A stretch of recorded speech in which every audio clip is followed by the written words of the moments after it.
7:04 de la mañana, vecinos de Villa El Salvador vivieron momentos de pánico, de terror, cuando se dio una peligrosa fuga de gas. Ello luego de que una excavadora rompiera una tubería subterránea.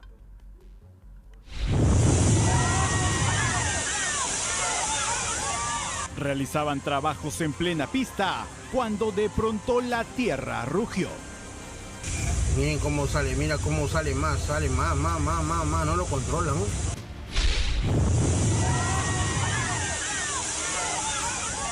Es una gran fuga de gas en pleno corazón de Villa El Salvador.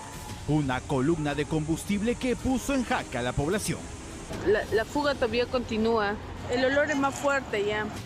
Segundos antes, la retroexcavadora contratada por el municipio distrital removía la tierra sin saber que una tubería de GNB pasaba por debajo.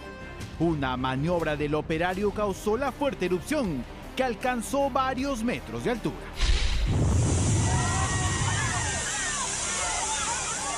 Por más de 40 minutos, los vecinos de la avenida Micaela Bastidas tuvieron que soportar el fuerte olor que la fuga provocaba. Hay fuga en Bolívar, ¿eh? Fuga de gas. Miren cómo sale, mira cómo sale más, no lo controlan, ¿no? No, olía como llanta quemada. Pues ya un volcán que había reventado. No sabía de dónde correr, para allá, para acá, no sabía qué hacer porque me asustó, pues. Tiempo en el que el temor se apoderó de los vecinos, como quedó registrado en estas imágenes grabadas con un celular. ¿El gas, papá? Vámonos, mamá, me da miedo.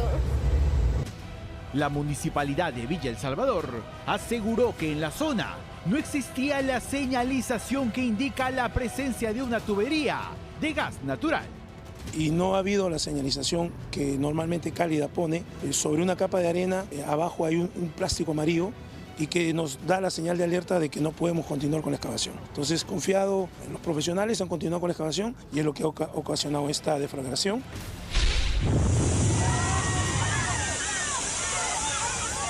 A través de un comunicado, Cálida deslindó responsabilidad y aseguró que su servicio de gas sería restablecido la tarde del jueves, horas después del accidente. Una situación que trajo a la memoria lo ocurrido en el mismo distrito hace 3 años, cuando la deflagración de un camión cisterna con GLP dejó un saldo mortal de 30 víctimas. A propósito del particular, a las 7:47, información en vivo con Henry Rumiche, que estuvo ayer cubriendo este caso, lo asumió como suyo y nos va a contar mejor a detalle algunas recomendaciones, qué hacer, por ejemplo, ante un suceso de esta naturaleza. Te encuentras en Cálida, Henry. Queremos escucharte, por favor, y danos esos tips. Bienvenido.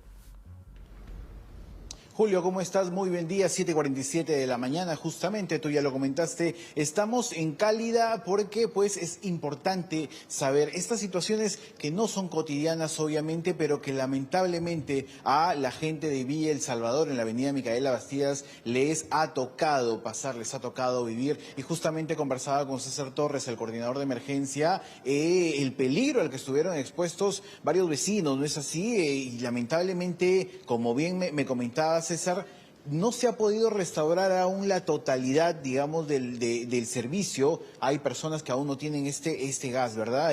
Más de 9.000 casas, me decías, más de 9.000 viviendas. Primero, y lo importante, ¿qué se tiene que hacer en esta situación? Ayer los vecinos pues sacaban el celular, comenzaban a grabar. ¿Qué es lo primero que deberían hacer? ¿Recomiendas tal vez evacuar la zona? ¿Cómo estás? Bienvenido. Muchas gracias, Henry, por la pregunta. Muy buenos días. Sí, es importante tener en cuenta las recomendaciones del gas natural. Nosotros, por ejemplo, recomendamos que cuando se da una fuga en la vía pública, lo principal es mantener la calma, ¿no? Entonces, evacuar sí de forma ordenada. El gas natural no es tóxico, no les va a producir un daño a la salud, y no acercarse, porque las personas pues tratan de filmar, tomar fotos y todo eso. Lo mejor es alejarse de la zona para que el gas natural, como hemos visto en los videos, se disipe rápidamente, ¿no? Esto es muy distinto a cómo fue la deflagración que tuvieron en el mismo distrito hace unos años, porque el una desgracia. se concentra en las partes bajas al ser más denso. En cambio, en el gas natural lo hemos visto que se disipó rápidamente. Entonces, ahí es muy poco probable que se dé algún tipo de ignición o deflagración. César, la primera recomendación, como bien lo dijiste, es salir de la zona inmediatamente, evitar grabar, digamos, porque la gente se queda por la curiosidad. ¿Qué es lo que también tienen que hacer en casa? Recomendaron el día de ayer, ya por la tarde, que cierren las llaves, ¿verdad? ¿Esto se debe hacer inmediato? Sí, lo recomendable también, en caso de una fuga dentro de las casas, también es muy similar, mantener la calma, abrir puertas y ventanas para que de igual forma el gas se disipe rápidamente, ¿no? Si tienen llaves de sus artefactos o la llave que está en la fachada, cerrarlas, ¿no? Y llamar al 1808, que nosotros como Cálida vamos a ir a acercarnos y controlar la situación rápidamente. César, el día de ayer, ¿cómo se dan cuenta ustedes? Justamente estamos en la central de monitoreo, en donde ustedes pueden ver pues el mapa interactivo. ¿Cómo se dan cuenta de esta, digamos, de esta fuga de gas? ¿Les avisan a través del número? ¿Tienen alguna alerta aquí? Nosotros tenemos dos fuentes de información, ¿no? Principalmente todas las llamadas que ingresan al 1808. Ayer tuvimos llamadas por los vecinos, las personas que estaban cercanas al lugar, pero también al ser una red principal, una red troncal de Cálida, ha sido también monitoreado desde nuestro centro de control y se pudo detectar una variación de presión que también nos alertó para que nosotros pudiéramos actuar. Tú comentas que hay que llamar ante cualquier eventualidad al 1808. ¿Qué es lo primero que tiene que hacer si es que ocurre este lamentable accidente, alguna fuga en casa? ¿Tú recomiendas tal vez hacer algo inmediato? Nos dicen que obviamente hay que abrir puertas y ventanas. ¿Qué más podrían hacer las personas? Las personas, cuando tienen, por ejemplo, sus artefactos, tienen que reconocer dónde están sus válvulas, ¿no? Entonces, por ejemplo, tiene una cocina, lo primero es que tenga que identificar dónde está la válvula para poder cerrarla, si es que la fuga está en la cocina. Si la fuga está, por ejemplo, en el gabinete o en algún tramo dentro de su casa, pueda hacer uso de llamar a la línea 1808, porque en ese caso tiene que Cálida ir y hacer el control. Henry. Yo como, digamos, cabeza de familia, ¿puedo hacer algo, manipular algo? De preferencia, solamente esas válvulas que tienen acceso a los clientes. Los clientes no tienen acceso al gabinete donde está el medidor. Exacto. Okay. Julio, te escucho. Sí, Henry, a ver, pongamos un caso practiquísimo. Ya imaginemos que donde están ustedes es la cocina de la casa. La cocina de una casa cualquiera, un departamento. ¿Qué hacer si empieza el olor fuerte? Hay mucha gente que teme incluso acercarse, teme ya manipular la válvula. ¿Qué se tiene que hacer directamente en esa manera? ¿Hay algún peligro? ¿Podría incluso la persona acercarse? ¿Tenga conexión o de repente si se trata del balón de gas convencional? ¿Hay algún tipo de peligro? ¿Se corre algún riesgo? ¿Se tiene que poner de repente, no sé, un trapo para mitigar el tema del olor que llega? ¿Qué se puede hacer en ese caso? Justamente nos preguntan, César, desde estudio, ¿qué es lo que podemos hacer si es que nosotros estamos en el lugar y lamentablemente comienza a emanar este olor, ¿verdad? Que es muy fuerte. Característico. Y te hago la consulta tanto para el sistema Cálida, ¿verdad? Como también en los balones de gas, que también hay muchas personas que aún lo usan. ¿Es necesario colocar un trapo como se hacía, digamos, desde antaño? Colocar un trapo en el balón, salir, ¿qué es lo que podemos hacer? Esos son los protocolos de los balones de GLP, en los cuales le pueden colocar ese trapo, pero básicamente en el gas natural lo que tenemos que hacer es ventilar la zona, ¿no? Y mantener la calma, porque el gas natural lo que huele es el odorante que nosotros le inyectamos. El odorante que nosotros es una medida de seguridad y la idea es que tenga un olor desagradable, justo para que las personas puedan identificar que hay una fuga y sobre eso reportarlo a la línea 1808, que es una línea gratuita solo para atención de emergencia. Si hay una fuga, muchas personas tal vez no quieran salir de su casa. ¿Es recomendable abandonarla hasta que ustedes lleguen?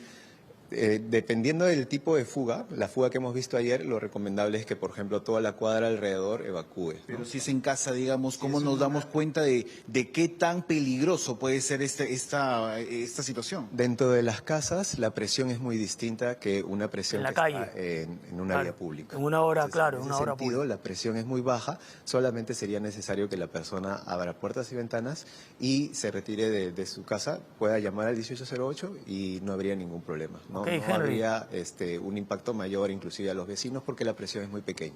Simplemente para terminar con una consulta, hay muchas personas que en general se quejan a veces del servicio por el teléfono porque no contestan. ¿Qué es lo que podrían hacer? ¿Hay alguna otra manera de comunicarse con ustedes?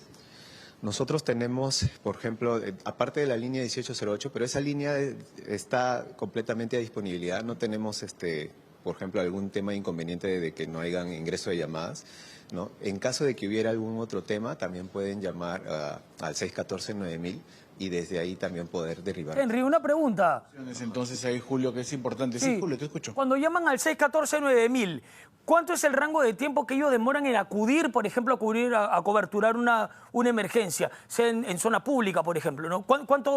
¿Qué protocolo tienen ellos? ¿Envían camionetas? ¿Cuánto demoran en llegar? ¿Cómo es todo esto? ¿Cuál es el protocolo, César? ¿Cuánto se demora sobre todo en llegar? Ayer en este accidente que hubo en Villa El Salvador, los vecinos nos decían, recién los bomberos, recién Cálida llegaron 40 minutos después. ¿Cuál es su lapso, digamos, de tiempo? ¿Están cerca en diversos puntos?